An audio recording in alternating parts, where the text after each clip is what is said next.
Good morning from snowy St. Louis.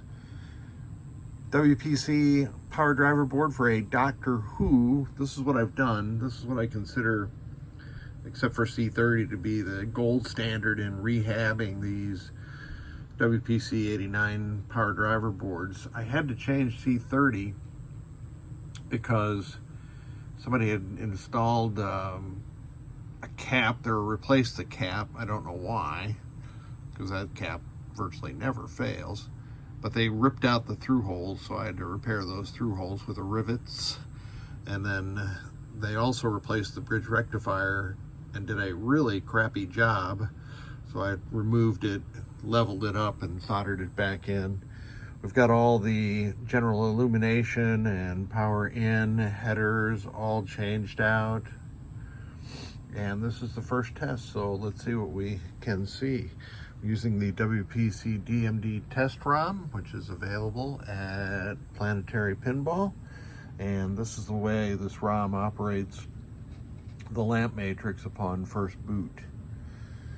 So let's get into test.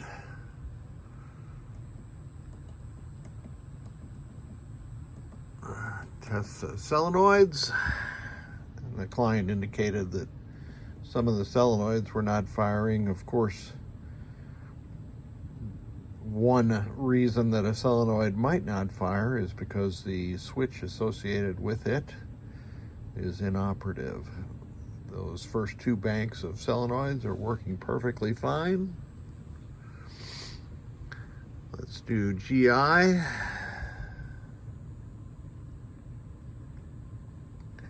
can see that each string is working perfectly. And then we'll do lamps and flashers at the same time.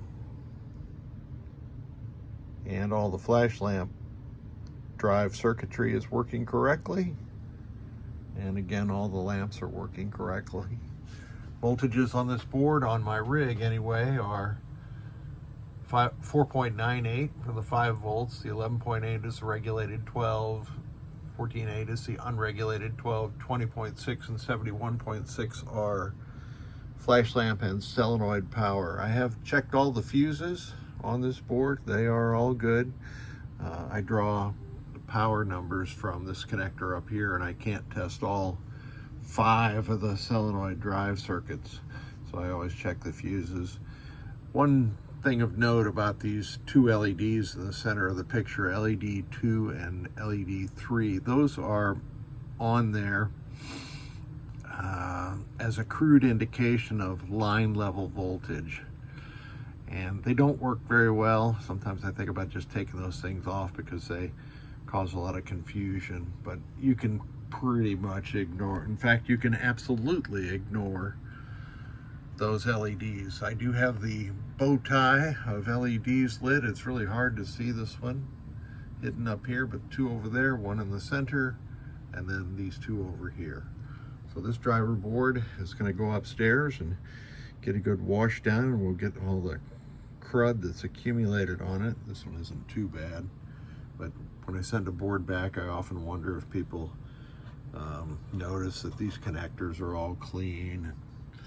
Should look like it the day it came off the factory floor. Thanks for sending it.